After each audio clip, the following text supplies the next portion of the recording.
जब आपको चोट लगता है तो आप कहते हैं ना मेरे को चोट लग गया।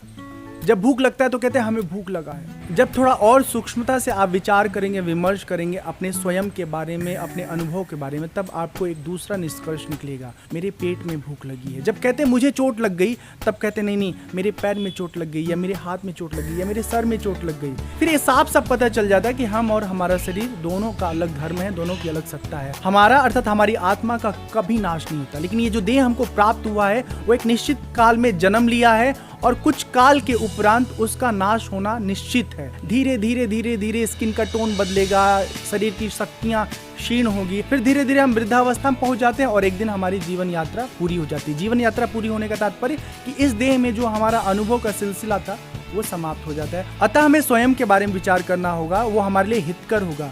याद रखिए, आत्मा का जो स्वरूप है वो सच्चित आनंद स्वरूप है, अविनाशी है, जिसका कभी नाश नहीं होता, नित्य है, अजर है, जो कभी बूढ़ा नहीं होता, अजन्मा है, जिसका कभी जन्म नहीं हुआ और जो कभी मृत्यु को प्राप्त नहीं होगा। कितने साल हो गए, लेकिन कभी ऐसा लगा क्या कि हम पुराने हो गए? हम नहीं पुराने हुए। हम ये कहते जरूर है कि हमारा देह पुराना हो रहा है, हमारी इंद्रियों की जो शक्ति है वो कम हो गई है, लेकिन हम में आज भी वही सामर्थ्य है, वही शक्ति है, वही चेतना है। हम हमेशा एक रस रहते हैं और जब हम अपने मूल स्वरूप को ठीक प्रकार से जान लेते हैं, समझ लेते हैं, तो देह के रहते ही अपने इस जीवन काल में ही हम सदा सदा के लिए आवागमन के चक्र से छूट जाते हैं। ये जो बंधन है, जो जन्म का चक्र है, इन सब से मुक्त हो जाते हैं और जो हमारा अपना अस्तित्व है, जो अपना वजूद है, वो इस यूनिवर्स के परम वजूद के साथ एक भाव को प्राप्त हो जाता है। ठीक वैसे ही जैसे ही वो बारिश की बूंद सागर में मिलती है, वैसे ही वो बूंद नहीं रह जाती, वो सागर हो जाती है। ठीक इसी प्रकार हमारी आत्मा जब परमात्मा के साथ ऐक्य भाव को प्राप्त होती है तो हम नहीं रह जाते।